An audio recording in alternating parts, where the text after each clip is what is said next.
Labdien! Man ir patiesas prieks šodien jūs sveikt mūsu challenge, kas ieliks 21 dienu, kurā mēs transformēsim sevi, iepazīsim sevi un katru dienu veiksim kādu zīmē.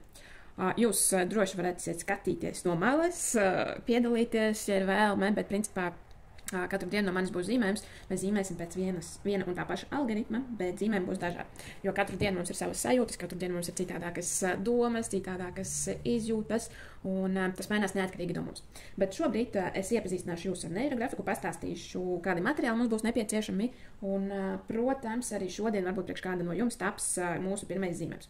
Bet, principā, tas, ko es vēlos jums nodot, parādīt, kā neirografiku var izmantot ikdienā, kā tā darbojas un kādi tur ir principi un kā top šie zīmējumi maksimāli ātri, lai nav, stundas jāsēž un jāapmācās, bet maksimāli ātri, saprotami un viegli, lai šī te fantastiskā metode būtu palīgs arī jūsu ikdienā.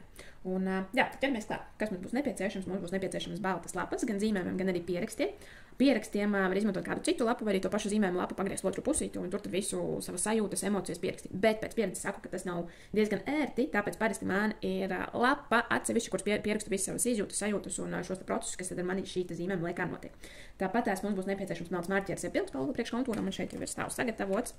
Tie var būt melns flomasters, principā tumšas krāsas flomasters, pildspalvas vai laineri, vai kā viņus sauc tās gēla pildspalvas.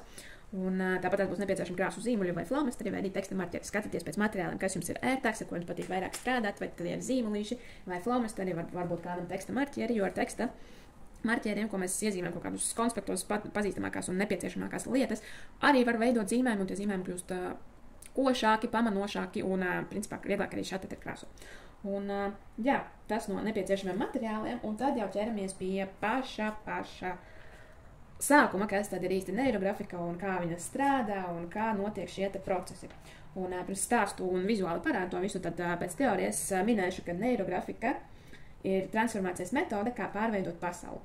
Tas notiek caur domu, līniju un formu palīdzību. Tātad šī metode spēja radīt cilvēku dzīvēs pārsteidzošas transformācijas. Un tagad es parādīšu arī vizuāli, lai būtu saprotams, jo pieļauju, ka diezgan daudziem šī būs vai nu pirmā reize, vai arī viena no tām reizēm, kad nedaudz arī vairāk informācijas, jo metode nevar parādīt un paskaidrot, kā šie procesi strādā, ja neesi parādījis principus un kaut kādas smalkās nianses, ko bieži vien pat visdrīzāk meistarklasēs izlaižas laika ekonomijas dēļ, un tāpēc ķerās uzreiz klāt pie zīmēm. Bet šī reize nav tā reize, tāpēc šodien es arī pastāstīšu nedaudz vairāk teoriju, tā, lai ir saprotami, lai vizuāli, tiem, kam vizuāla atmiņa, lai ir skaidrs, kā tad šie procesi strādā. Un šobrīd jūs droši varat skatīties, nekas nav jāzīmē, droši varat veikt savus pierakstus, bet tātad uzzīmēšu cilvēku, un tā būs meitenīte, abstrakta. Nekas skaists te nesenāk, bet šobrīd fokus ir uz kaut ko citu. Tātad, mūsu dzīvēs ir diezgan daudz apstākļu, zināšanu programmu, kas ietekmē mūs kā personību. Un tūlīt uzskatām, tad ar šīs meitenītes palīdzību parādīšu, kā tad strādā neirografika. Par to, par kādu personību mēs kļūstam, mūs ietekmē daudzi faktori. Ir diezgan daudz šo te mūsu ietekmes punktu un sfēru. Tūlīt arī pastāstīšu. Tātad mums apkārt katram noteikti ir ģimene, kuras programmas, uzstādījumi, audzināšana ietekmē mūs kā personību. Tāpat tie var būt draugi, kultūra, reliģija, sabiedrība, protams, arī. Cilvēks ir sabiedriska būtne, pēc tā nevar iztikt. Tāpat tās ir skolotāji, gan dzīves skolotāji, gan tie, kas mums māca kaut kādas pamatzināšanas. Tāpat tās, protams, arī grāmatas, mūzika. Viss, ar ko mēs sevi papildinām, tāpat tās ir noteikti arī filmas. Un šos te apstākļus un programmas un vispār, kas mums ietekmē, ir ļoti daudz. Un tas veido mūsu kā personību. Un vienā brīdī mēs noteikti visi esam nonākuši tādā nesaprotamā stāvoklī, kad liekas, ka viss, ko esmu darījis, kad viss, kas šobrīd notiek, ir tas, ka es šobrīd jūtos iesprūdis un vecie scenāriji vairs nestrādā. Un ir pienācis brīdis kaut ko mainīt, lai ietu plašumā, lai kaut ko izmainītu, kaut kādas globālas transformācijas, globālas izmaiņas, lai mūsu dzīve uzlabojas. Un neirografikas būtība ir ar līniju, respektīvi ar zīmēm, palīdzību veidot jaunus savienojumus, lai spētu rīkoties pa jaunu. Un piemērs, ko visbiežāk es stāstu savās apmācībās un meistarklasēs, ir par finansēm. Jo finanses tā ir lieta, kas mūs visus iespaido neatkarīgi, cik mums viņu daudz ir un cik mēs viņu vēlamies. Vienmēr, lai cilvēka dabā, neskatoties uz to, lai arī cik daudz viņam šo te finansu ir, vienmēr vajag vairāk, vienmēr ir vēlme kaut ko papildināt, kaut ko nopirkt. Un tāpat šī te tēma un šīs te paraugs vienmēr ir aktuāli. Un caur to es arī parādīšu, kā tā strādā neirografika. Tātad, jā, kad mums ir daudz šo te apstākļu, kas mūs ietekmē, ja skatāmies tieši tēmu finanses, tad mums tāpatās ir daudz arī pārliecības, ticējumu par naudu, ko esmu dzirdējis savā ģimenē vai caur šiem te apstākļiem, ko es teicu ierakstījus. Piemēram, ģimenē ir kaut kādas programmas, kaut kādi bloki, ka, piemēram, nedrīkst svilpot. Tāks meitnīt varbūt iztaisnīgāk iezīmēšu, lai viņi pēc tam mums nepazūtu. Tātad par finansēm, ka nedrīkst svilpot naudas, nebūs. Tātad šis iestādījums ietekmē mūsu un veido mūsu šo te neironu reži. Tāpat tās, piemēram, draugiem ir kaut kādi ticējumi, piemēram, pie kapeikas neliksi, pie eiro netiksi. Tad tāpat tās ir, piemēram, kultūrā ir kaut kādi ieteikumi, programmas, scenāriji, kas ietekmē mūs, piemēram, naudas ir tik daudz kā nekad, un naudas vienmēr vajag vairāk. Tāpat tas arī reliģijā kaut kādi, ka tu vari būt laimīgs arī bez naudas, tad mēs dzīvojam ar šo domu, kad bez naudas viss iespējams, viss vaļā, bet tāpat tās mēs saprotam, ka cilvēciski un mūsu šī brīža stāvoklī mūsdienās bez naudas nevar iztikt, jo nauda sniedz papildus sērtības, papildus kaut kādas iespējas opcijas. Un tāpat tās visi šie apstākļi mūs iesēk kaut kādu sēklu, kas mūsos veido kaut kādu konkrētu neironu tīklu. Un, jā, kā es jau teicu, ir katram pienāk kāds brīdis, kad šīs te vecais scenārijs, ka šajā te cilvēciņā konkrēti šobrīd ir šajā te meitenītē nestrādā. Un mēs saprotam, ka kaut kas ir jāmaina, kaut kas ir jādara savādāk, lai šīs te scenārijs, lai mēs šo te savu finansu stāvokli uzlabotu un šos te programmas iestatījumus un kādus varbūt stereotipus pamainītu, mums ir kaut kas arī pašiem jādara un jāpamaina šī situācija. Tātad šajā brīdī, kad mēs esam pieņēmuši lēmumu, impulsi pārvietojas no viena neirona uz otru. Un jo spēcīgākas ir emocijas, jo spēcīgākas ir neironu saites. Šajā brīdī, kad mēs esam gadu gaitām šos te ļāvuši šiem te visiem apstākļiem ietekmēt mūsu dzīves, mēs saprotam, ka mums iekšā ir diezgan daudz šo te neironu saišu un diezgan daudz kaut kādu scenāriju, kas nestrādās. Kad mainās mūsu domāšana, tad šīs te vecais režis tiek lausts un viņas vairs nav aktuāls. Piemēram, tā pati naudas tēma. Ja pirms tam mums likās, ka nauda ir, piemēram, tā paša, kuras teicu, piemēram, kad var dzīvot mierīgi bez naudas, tad šobrīd mēs jau saprotam, nē, nauda mums ir nepieciešama. Piemēram, šajā brīdī šī meitene, sāksim, piemēram, te kaut kur punktu un valsim, ka šī meitenīte saprot, nē, man nauda ir nepieciešama, tā atver kaut kādas iespējas, ja sāk zīmēt savu jauno šos te neironu ceļus. Tāpat, piemēram, ja agrāk likās, ka varbūt kāds no šiem apstākļiem ieskaidro, ka naudu var nopelnīt strādājot tikai 5 dienas nedēļā pa 7-8 stundām, kad šobrīd jau ir savādākas sajūtas, ka, piemēram, naudu var pelnīt viegli, nav obligāti jāsēž ofisā un jāstrādā šīs te konkrētās summas, ka ir iespējams to dabūt ātrāk, ir kaut kādas opcijas, kur tu vari pats kontrolēt, cik tu pelni, kā tu pelni un ar ko tu pelni. Tāpat šī meitenīte sāka veidot šos te scenārijus, šos te jaunos scenārijus sāku iezīmēt ar sarkano svītru. Un jā, šī meitenīte, mēs saprotam, ka jāmaina kaut kas, un mums ir kaut kāda nojausma, kaut kāda skaidrība, ko mēs vēlam izmainīt, un kā tad šis process notiek. Tad, kad mēs esam iezīmējuši šos te jaunos mūsu domas, jaunos mūsu reži, tad kas notiek ar šiem te veciem scenārijiem? Šie te veciem scenārijiem vairs nav nekāda citas iespējas, opciju, kā meklēt jaunus ceļus un jaunas iespējas. Un jo spēcīgāk mēs domājam, jo spēcīgāk mēs vizualizējam šos te jaunos scenārijus, jo vairāk mēs liekam pasvīst šiem te vecajiem neironiem, vecajām neironu saitēm ar pārmaiņām, ka viņam nekas neatliek, ka viņi sāk meklēt šos te jaunos ceļus un veidot jauno šo te mūsu neironu režģi. Un šajā brīdī bieži vien tie, kas jau varbūt ir pazīstami ar neirografiku vai tieši šobrīd vēlas viņu iepazīt, šajā brīdī, kad mēs sākam zīmēt, veidot savus jaunos scenārijus, jaunos ceļus, bieži vien ir tādi tā kā pretestības punkti un šīs te nepatīkamās sajūtas. Kāpēc šīs te sajūtas rodas? Šīs te sajūtas rodas, jo mums, protams, ir pierasti šie mūsu ierastie neironu ceļi, kad mēs gribam kaut ko izmēģināt jaunu, tad mums nākas sevi piespiest bieži vien un bieži vien tāpat tas liekas nekomforta. Piemēram, kaut vai tas pats piemērs, ko bieži stāstu ir par atvaļinājumu, ja, piemēram, cilvēks ir strādājis, cik tur tos, piemēram, 6 mēnešus paņēmis nedēļas vai 2 atvaļinājumā, tad pirmās dienas liekas nežēlīgi sarežģītas, jo mēs neesam pieraduši varbūt būt mosties vēlāk, kaut ko savādāk darīt, ka nav jāiet uz darbu. Tāpat tās arī šeit, ka, piemēram, šīs te vecās saites, viņam ir labi komfortā tā, kā viņām ir šobrīd, un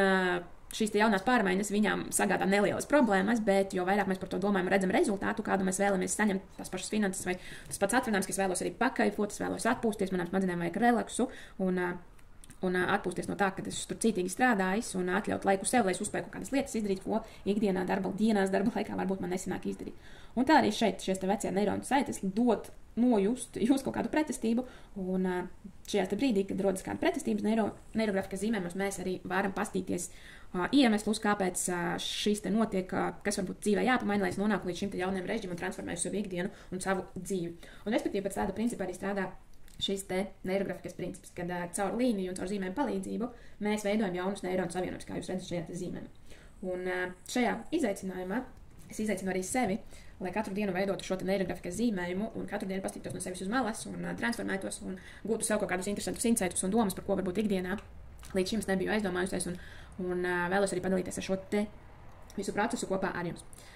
Tas no teorijas un tāda vizuālā izklāsta pagaidām viss, tad tagad jau ķeramies pie mūsu zīmējuma.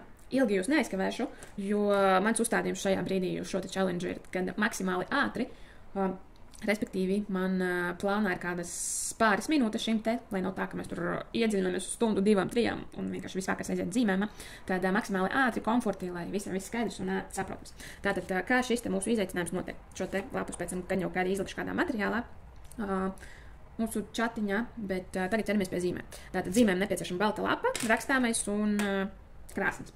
Un, jā, šajā brīdī izvēlamies tēmu, ko mēs zīmēsim. Tēma var būt visdažādākā, tas, kas jūs šobrīd interesē, tas, kas jums šobrīd liekas aktuāli. Un nākamais, kas mums nepieciešams, ir paņemt timeri un 2 minūšu laikā pierakstīt visas domas, kas mums šobrīd prātā darās. To es šo procesu izlaidīšu, lai iekonomētu šim video laiku, bet princips ir tāds, ka 2 minūšu laikā jums ir jāizraksta pilnīgi visas domas, kas jūsos notiek. Respektīvi, sākumā tie vārdi varbūt būs kaut kas pat tēmai, bet pēc tam viņi kaut kur aizplūdīs pašplūsmā. Jūsu uzdevums ir pierakstīt pilnīgi visus vārdus, neatkarīgi vai tie ir stulbi, kaut kādi netipiski un kaut kas galīgi nesakarīgs. Vienkārši ņemam un izrakstam to visu uz papīra. Kad tas ir izdarīts, tas nozīmē, ka mēs esam noskaņojuši mūsu neironu saites un viņas ir gatavas strādāt. Mēs, protams, varam pāanalizēt kādas domas, kādas sajūtas, kādi vārdi mums tur patīk, kādi mums pārsteidza. Tas jau saucas paškočings, un to jūs varat sev piefiksēt. Kad tas ir izdarīts, mēs ņemam zīmē rakstāmo, tas varbūt pildspalva, tumšas krāsas, marķieris, flomasters vai pildspalvu, un izliekam savas sajūtas uz papīra. Uz papīra kā tas notiek? Tātad mums 2-3 sekundžu laikā ir jāizliek viss šī savs sakāpinājums, kas mūsos ir jāuzliek uz papīra. Tad mēs veicam 2-3 izelpas, un tad savas sajūtas 2-3 sekundžu laikā izliekam uz papīra. Šobrīd izskatās pamatīgs kišmiš, pamatīgs bērnu ķēpājums, bet pēc tam jūs redzēsiet, kā šīs ķēpājums palīdz jums saprast jūsu tēmā, jūsu šīs dienas noskaņā, kā tad to visu transformēt, kur mēs esam un kā to visu mainīt. Kad tas ir izdarīts, nākamais solis, ko mēs darām, mēs zīmējam, ievelkam neirolīnijas. Neirolīnijas mēs ieliekam tajās vietās, kur ir sākumā, kur ir nepabeigtas kādas līnijas. Tie, kas nezina, neirolīnija ir līnija, kas neatkārtojas nevienā tās punktā un ne tur, kur vismazāk mēs vēlamies to redzēt. Šobrīd, lai iekonomētu laiku un nestāstītu un nerādītu un maksimāli pievērstos šim zīmēm, salīdzināšu, ar ko šīs neirolīnijas tad ir līdzīgas. Tātad parasti meistarklasē saka, ka šīs neirolīnijas ir līdzīgas upēm, ja mēs skatāmies topogrāfisko karti, un viņām ir savs līkumiņš, savs teicējums, savs šis ietekas, iztekas un vispārēji. Tāpat arī šīs līnijas ir pilnīgi kā upes, ka katra līnija ir savādāka, ka katra līnija neatkārtojas nevienā tās punktā, un runājot neiet tur, kur mēs vēlamies to redzēt, piemēram, ja mēs šeit ir cilpiņas arī cenšamies izgludināt, šeit ir tā cilpiņa, un es vēlos zīmēt līniju uz šejienu, tad pamainam šo punktu vismaz par centimetru uz augšu uz leju, un jūs redzēsiet, ka šīs neironu sajūtas, neironu saites arī mainās. Un šobrīd šādā veidā mēs papildām šo zīmēm ar neironu līnijām. Tātad sazīmēm neironu līnijas. Darbiņš tāds netipisks sāks likties, kad esam savilkuši tās līnijas, kuras ir kaut kur pazudušas, pievilkuši galus, tad vien vēl palkus, tad paskatāmies to zīmēm, vai mums viss liekas kārtībā, vai mums patīk, un ja nepatīk, tad var pievilkt vēl kādu neiro līniju, tur, kur liekas, ka plikāks, piemēram, laukums šeit, tad es pievilku vēl neiro līniju, skatāmies pēc sajūtām, cik neiro līniju nepieciešams, cik neiro līniju gribas. Tad nākamais solis, ko mēs darām, mēs sākam apaļot šīs mūsu radušos savienojumus. Jo principā katrs šīs savienojums, kas šobrīd mūsu zīmējumos ir, tas ir jauna doma, jauna ideja, kas mums šo zīmējumu vajadzētu atnākt. Un teorijā tiek uzskatīts, ka katrs asais stūris šobrīd ir potenciālais konflikts. Tāpēc mūsu uzdevums šo konfliktu, šo asos situācijas nogludināt. Protams, ir tēmas, ka šiem asumiņiem vajag būt vai atstāt, bet pat cik mēs tikai iepazīstam neirografiku, tad šajās dienās mēs lielākoties apaļosim un zīmēsim ārpus. Un jā, kā tad notiek šies jauno un veco neironu saišu sapludināšana un savienošana, tad parādīšu tūlīt arī zīmējumā. Laikam labāk būs šī zona. Šobrīd šajā punktā, ko sazīmēju, ir 4 asi stūrīši. Mūsu uzdevums ir savienot šos neironu savienojumus. Un kā tas notiek? Tātad šajā brīdī mēs iezīmējam puslokus, kas vērsti uz āru. Tā, puslociņi, kas ir vērsti uz āru. Šobrīd tāds rombiņš, un ņemam un aizkrāsojam viņu. Kad mēs aizkrāsojam, veidojas šīs jaunais savienojums. Un bieži vien, kad skatās neirografika zīmējuma, ir tādi kā zirnekļu tīkli, savienojumi, un principā var redzēt šo arī neironu tīklu, un tas to arī atgāda. Un tādā veidā mēs nopuļojam visu mūsu zīmēm. Kad tas būs galā, es šobrīd šo procesu nerādīšu, bet pastāstīšu, pēc tam arī ielikšu cerams ielikšu kādu ātro zīmējumu, kā šis process notiek, vai caur zīmējumu, caur bildēm. Un jā, šajā brīdī, kad mēs veicam šos apaļošanas, piefiksējam jebkuru sajūtu, jebkuru domu, jebko, kas šajā brīdī notiek ar mums. Jo, kad mēs savienam vecos, respektīvi mūsu šīs izmetums ar jaunajām neironu saitēm, mums sāk rasties interesantas idejas, domas, varbūt kādam bija kaut kāds mērķis pamainīt darbā, kaut kādus plānus vai kaut kādu scenāriju, tad šajā brīdī var uzpildīt pilnīgi jebkas. Kad zīmējums būs pabeigts, respektīvi viss nopaļots, nākamais solis, ko mēs darīsim, būs aizkrāsošana. Un dzīvē, protams, ir forši būt krāsainam, izbaudīt krāsas un visu uztver krāsaini, tāpēc mēs iensīsim arī zīmējumā krāsas. Un krāsiņam arī ir nelieli pietrūkumi, kam ir jāpievērš uzmanība, bet pēc tam es to arī ielikšu atsevišķā video un pastāstīšu iespējams arī kādā citā reizē. Un jā, tad šodienas uzdevums ir izvēlēties tēmu, ko mēs vēlamies uzzīmēt, un tad arī izlikt uz papīra šo mūsu stāvokli, tad nopuļot visus stūrīšus un ienest krāsu zīmēm. Pārējos izlikšu nedaudz vēlāk, sagatavošu, un tādā veidā pēc šī te bāzes algoritma, pēc šī te principa mums taps arī mūsu zīmējums. 21 zīmējums 21 dienā. Nu ko? Pirmā diena mums ir iesākusies. Es ceru, ka ir skaidrāks par to, kas ir neirografika, kā viņa strādā. Ja ir jautājumi, tad droši uzdodam man.